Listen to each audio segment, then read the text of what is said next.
Ngayon, yung sa rice program po ng Department of Agriculture, yung Rice for All, ayon kay Jonat, Na-hold muna. hold mo. Ngayon siguro, i-relaunch ngayon.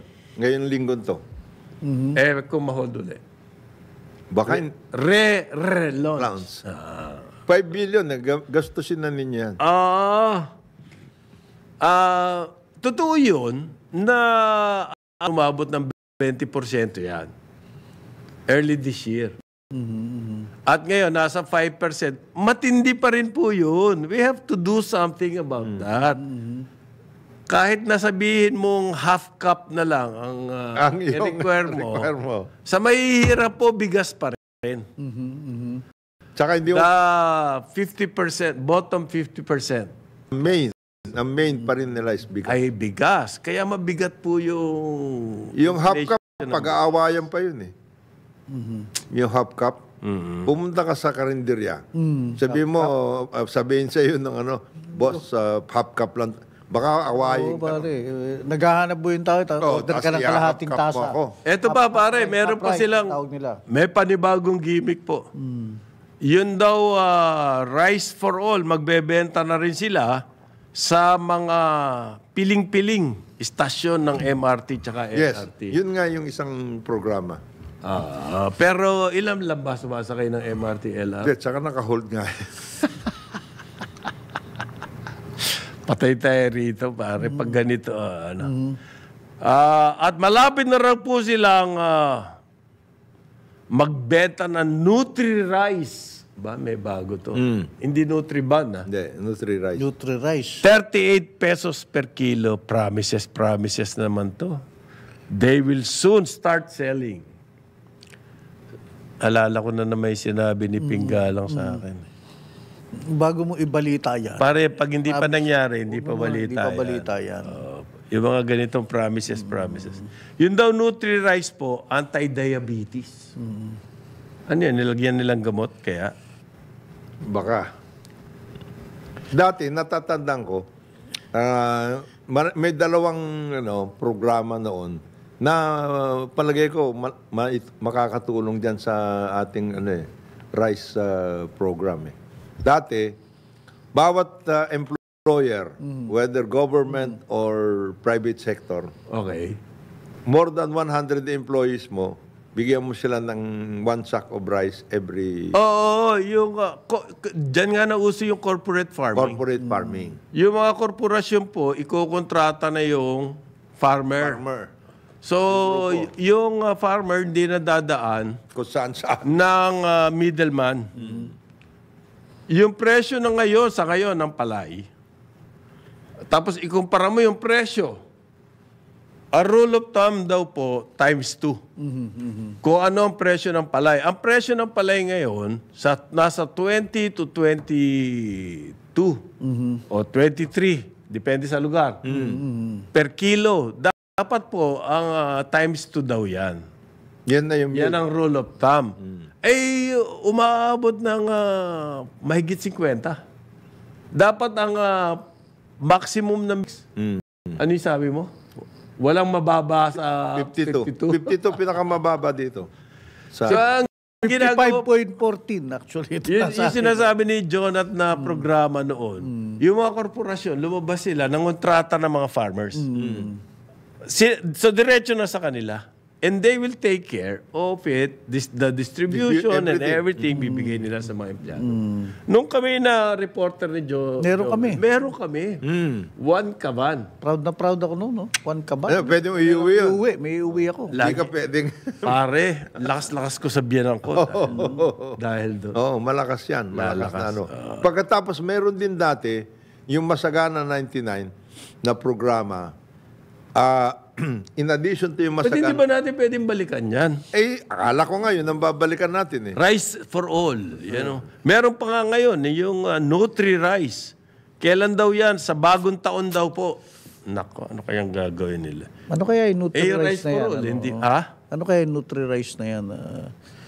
Maganda pakinggan Nutri-Rice, anti-diabetes daw. Anti-diabetes yan. Tapos magkakaroon na ng sulit rice. Ano naman yung sulit rice? Mas mura daw yun. Ano naman ang Daming plano. klaseng bigas naman yun, Diyos ko. Pero ano daw yung broken? Broken. Okay. Okay lang sa akin ang broken. Basta ba mura eh. Oh. Tsaka hindi bukbok. So, puro pangako po to. Tingnan natin kung matutupad. No? Bagong taon. Sa bagay, ilang araw na lang Oh, yun. sandali na lang yan. Between now and bagong taon, wag muna kayong kumain. Hintayin nyo to. At saka dati may programa, every province. Kung ikaw, probinsya ka na self-sufficient, basically, ikaw ay maayos na probinsya. Magaling ang anong workout mo at lahat. Meron kang premyo. Oo. May premyo. Kanya-kanyang probinsya may premyo. Of course, yung mga hindi naman talagang pwedeng rice producing, hindi kasali dyan sa mga identified. Inapprove na raw po ni Secretary Cho Laurel. Kiko Cho Laurel Jr. Hindi Dar Jr. Sabi niya po, nag-release press statement ang DA. Inapprove niya na raw magbibigay ng 80 billion dyan sa Iloilo. Additional 80 billion to produce more rice. Kasi rice producing province yan. Yung Iloilo. Yung buong Western Visayas. Basically. Yung Basically. panay. Basically panay. Anong magagawa ng 80 million? Isang town. Yung Sara. Siguro yun, malaking town yun eh. At matindi dito, naglabas pa ng press statement eh. Di ba? Yung bagong puri, yung bangong puri, naglabas. Nutri-Rice. Sulit rice. Sulit rice. Rice for all. At rice for all. Tapos, bababa na raw, finally. Ito, 80 million. Gaya. Ano na yan?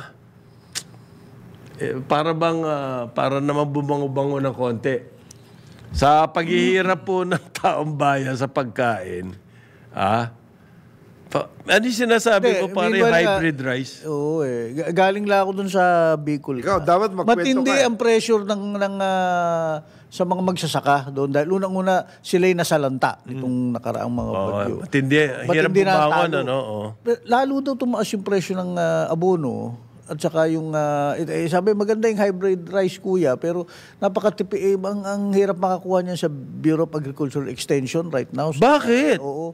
Hirap. Unang-una, maraming requirements. Ayan, yan ang sinasabi Napansin ko. nila. Ito, yung mga pinsan ko sila Bera at saka sila Polling, bibuhin nila yung requirements pagkatapos pupuntahan pa nila dun sa, Province, capital. Tapos ang dami panghihingin.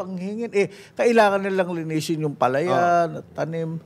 Number 2, yung fuel cost. Kasi sa tutulan, wala na palang talaga nagkakalabaw. Ang ginagamit talaga nila yung kuliglig. Parang yung mga ganon. Yung truck, mahal. Plus,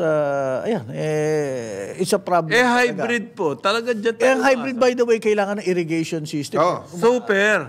Mas kasama, umaasa sila right now sa tubig. Rain-fed lang. Hindi, marami pa naman tayo irrigated land. Merong irrigation. Although marami na na-take over na subdivision. Marami pa rin natira. Okay. Yan. Galing kay Secretary Kiko Cho Laurel. Jr. Junior. Para po ganahan kayo ngayong Pasko. Sabi niya, the Marcos administration. Dinamay na naman ang is fully committed. Ano ba sa Tagalog yung fully committed? Fully committed. Ano ba? Matindi. Ang kumbaga, pasok na to. Yes. Sagad na sagad. Sagad na sagad, fully committed talaga. To helping millions of Filipino. Para tulungan daw po yung mga milyong-milyong Pilipino who depend on agriculture. Na umaasa po sa agrikultura to reap the benefits of their hard work. Yan. Para ganala. CDP sa mo? Sila Berot. paring Polling at sila paring Berat. At paring Paring Berat, ayan. ASF lang by the way. Hindi ganong ano yan. Nagsalita na si Chula Rel, yan.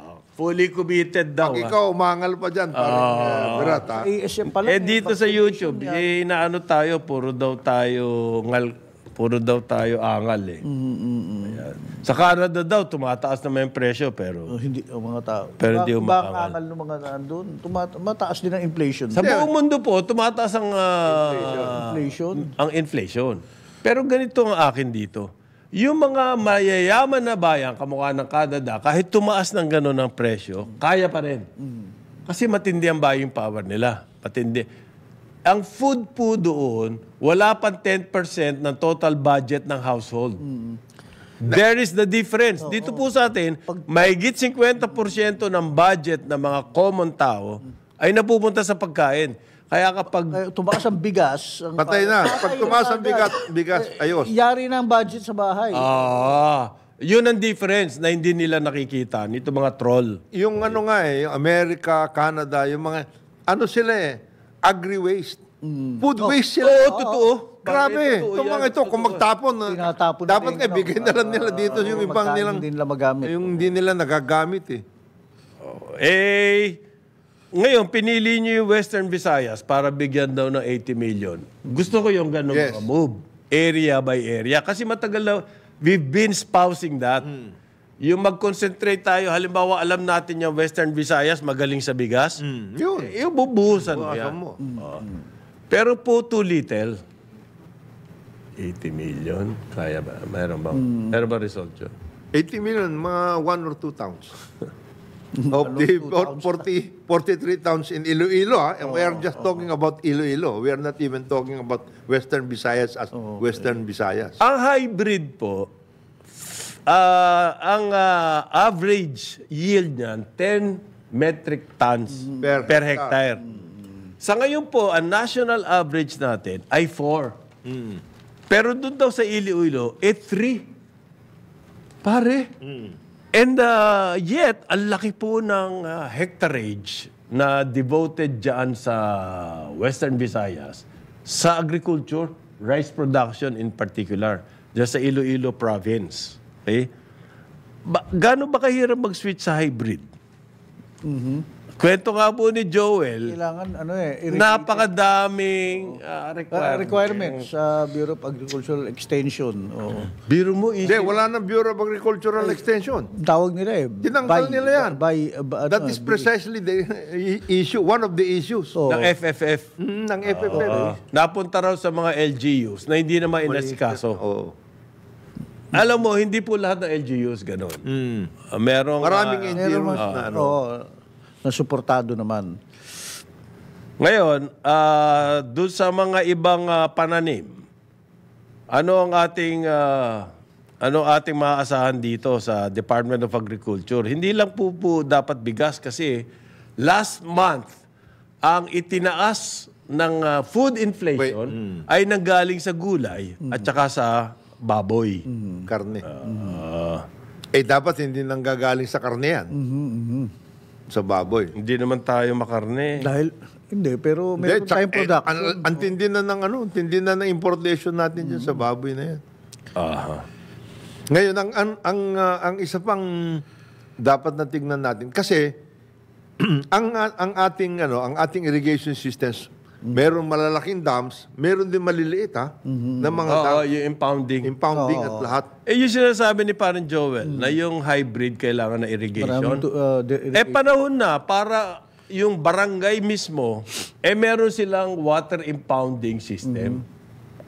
Kasi nasasayang lang yung ulan Ngayon, kung kailangan na irrigation ng hybrid, to switch to hybrid, kailangan po magkaroon ng mga water impounding dahil hindi naman mahina tayo sa irrigation. Ngayon, ang bawat area, meron tinatawag na Irrigators Association. Mano ba naman meeting? Yan ang mini-meeting dapat. Malaki ba budget na irrigation? Malaki. Malaki ang budget ng irrigation. Oo. Year in and year out yan, di ba? Year in Hindi and year nawawalan out yan eh. Hindi nawawalan yan. Malaki ang budget. Alam ko irrigation. kasi, Ito yung NIA, National NIA. Irrigation. oh, laki. Titingnan namin yung isang araw ni Pare Jonat. Malaki. Nagkikwentuhan kami, laki pala ng budget. Nagdagdag pati. Ngayon, nagdagdag. Isang bagay po dyan kasi libre na nga. Walang irrigator's fee eh. Wala na irrigators fee, which is good. Pero ilan lang ang inaabot nun? Yung sinasabi nga natin dito, para mag-switch sa hybrid, kailangan natin yung mga localized na water impounding. Tagal na po sinasabi ng mga experts yan. Invest na ako sa ating ginagastos. Yan pa, flood control pa yan. Kasi na-impound mo eh. Na-impound mo yung tubig. Hindi, dyan nga yung sinasabi natin na na programa na magkakasama lahat. Mayroon kang impounding, irrigations na yon. Yung impounding na yon, flood control na rin yun. At saka yun, Aquaculture pa. aquaculture. Kasi kung meron kang impounding, pwede mo na lagyan. Pwede ligyan ng Tilapia. Tilapia, lahat, ganun O yun. hito. Kompleto ka. Tapos, nagiging ano ba yun, tourism. Kasi binapuntahan eh. Oo. May water. Kahit po maliit-liit, barangay level, kaya yun. municipal level, gano'n. Meron programa ngayon, small water impounding program. Ano na nangyari dyan? Program pa lang siya. Yan ang isang... Yan ang maganda sa DA nga sana. Yung suporta committed dyan. naman. Committed ka. Ganyan po yan eh, no? Committee, committed, kumita.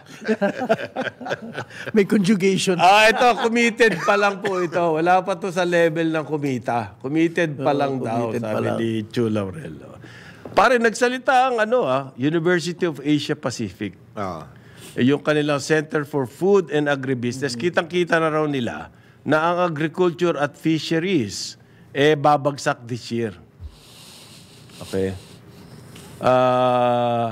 By 2% in 2024. Okay? At manggagaling yan dahil masama ang halos lahat ng sektor. Crops, livestock, fishery. Aqua. Nakikita na raw po, 2% decline.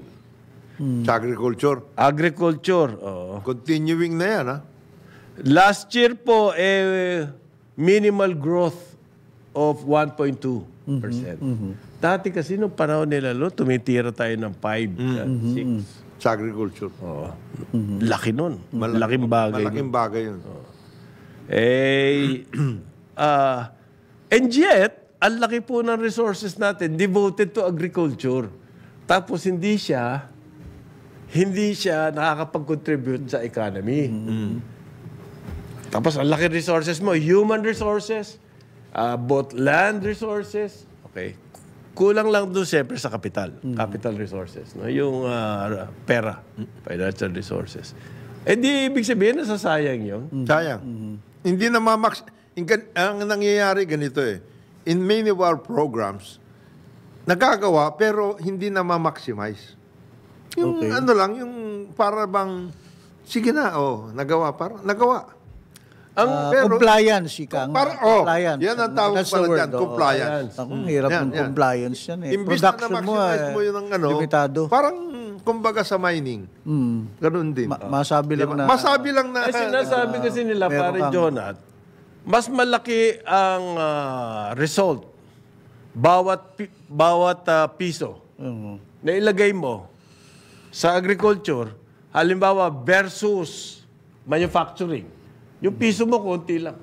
Kasi napakalaki po ng kapital ng para mag-manufacture ka, yung mga machinery and everything niya. Agriculture, hindi. So, bawat investment mo sa agriculture, ang laki ng resulting impact. katumbas na production. Okay? So, kumbaga, nagsasalita na rin po itong mga think tank ng ganito. Center For agriculture. for Food and Agribusiness ng University of Asia and Pacific. Tukol dito sa problema natin sa food security, dati isa tayo sa kinikilala sa agriculture dito. Puntahan nga tayo dito eh. Dito nga nag-aaral mga... Ano nangyari sa atin, pare? Hindi na po tayo nag-adjust, hindi na modernize the way we do things in the farm. Hindi na natin nabago yan. So kung kahit na napakadami resources devoted to agriculture, ang hina ng result sa economy. Why? Kasi po, luma na yung mga style natin. Hindi, tsaka pinipira-piraso natin. One of the better examples of that, yung coconut industry na lang. Yan. Okay. Sinira na natin yung coconut Sayang, industry natin. Kailangan workout na. Rice industry, basically, we're still in the Jurassic Age.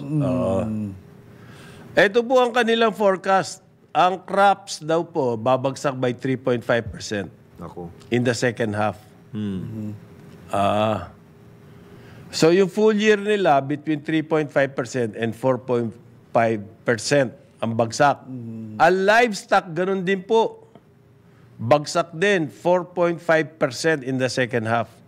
Ang medyo maganda-ganda lang, ang poultry aakyat daw ng 5.5% in the second half. Winner palagi tayo sa Sa poultry. poultry. Anong meron niya sector na yan? Bakit sila? Kasi mas modern po. Ang approaches nila dyan. Sa poultry, sa manok. Para yung mga Sa poultry itlog, farm ngayon, nakita mo, parang condominium. Climate control, yung mga ganon, pati yung environment, yung pong dumi. Ng ganyan na. So, talagang nag-modernize sila. At saka So, the key here is talagang kailangan. At saka may mga malalaki na consolidators. No. Ang poultry. Well-organized. Well-organized na yan. Well-organized. Totoo yun. And yet, meron tayong poultry, chicken importation. Super ang chicken. Kaya Actually, pinapaboran pa na ang Department of Agriculture yung mga chicken importation na yan. Kaya nga mahirap na interviewin si Bong Insyong. Baka magwala kasi hindi sila yung mga apektado. Kaya din naman namin yung mga pira-piraso, yung mga breast, yung cut-ups. Yung mga Hindi pa rin mura yun pag in-import. Kasi ayaw ng may mga movement ngayon. Ayaw yung mga dark meat na sinasabi.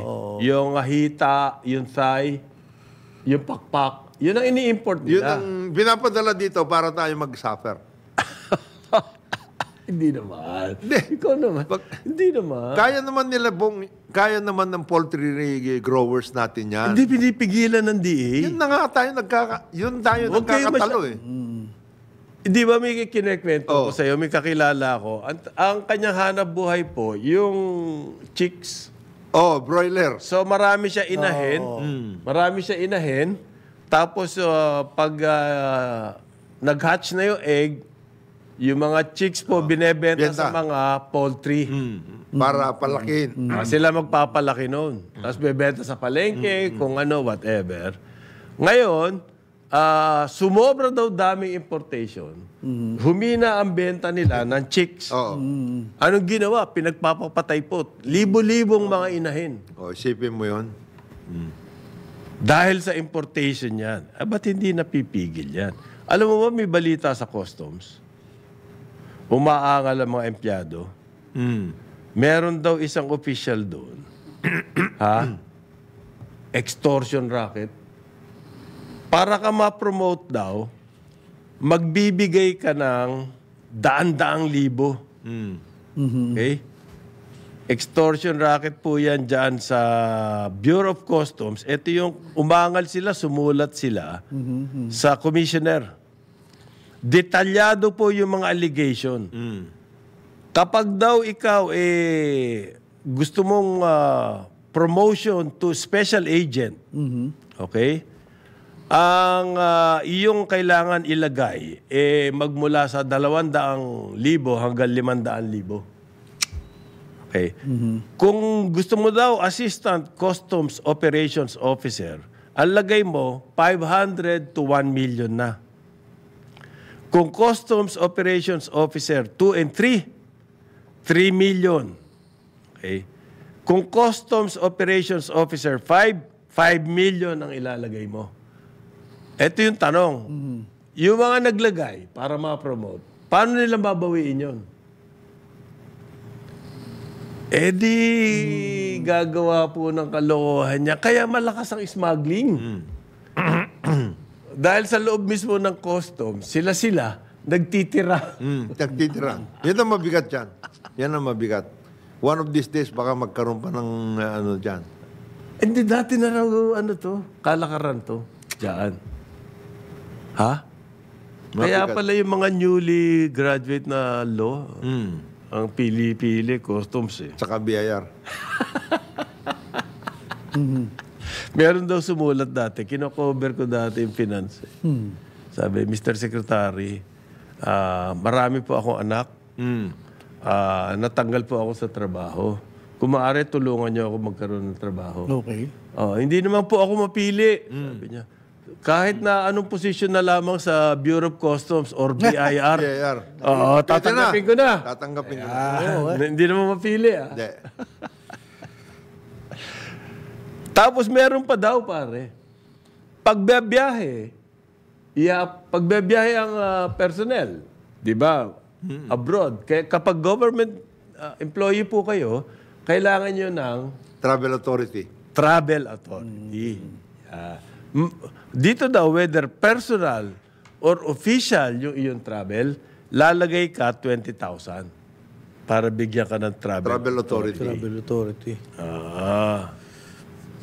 Yan. Sumulat po yan sa BOC Commissioner. Paano kung pakawala ng Commissioner? Hindi naman siguro, no? Hindi naman Ang hirap maniwala nun. Nung kakuntsaba pa yung Commissioner doon. Sobra na. Pag ganon. Oo. Laki-laki na nakikitain mo sa smuggling. Bakit pa? Ba't ka ano pa dyan sa mga promotion? Oo. So yun ang problema dyan kung bakit hanggang ngayon, doon sa 1 trillion pesos na import natin, yun yung recorded. Agree. Sa agree. O, paano yung hindi recorded? Magkano pa kaya yun? Ilagay Mas mo ng malaki kalahati nun, ng 1.5 trillion. Antindi na nun. Kagad. Ay, nako. Kinakabahan ako dito sa... Ito naman UAP. Ito naman UAP. Kayo naman eh. Kayo naman masyado. Kala ko ba profit of boom kayo? Hindi, Perdi Villegas. boom pa nga yun eh, realistic. Boom. Real estate boom. Boom na nila. Realistically speaking, baka mas matindi pa po doon ang ibabagsak eh. Oh, grabe naman. Alam mo, ang tindi ng sa agriculture 40% of our workforce is... Oo. Ayon po doon sa kanila study, totoong climate challenge. Pero pwede daw gumawa ng intervention. Talaga naman pwedeng gumawa. Okay? Infrastructure daw po solution dyan, number 1. Tapos yung market access. Yan. Yun yung sinasabi natin, yung logistics. Logistics. Medyo binago lang nila yung market access. Pinaganda. Okay. Diyan daw po natin maharap yung climate challenge. Kailangan daw po ng government support and collaboration with big business para bumalik yung ating food security. Which has been our point Interesado ba ang big business? for the longest time. To enter into food, ano? Ganito nga eh. Government will have to as far as agriculture is concerned, government will have to pave the way. Push it eh.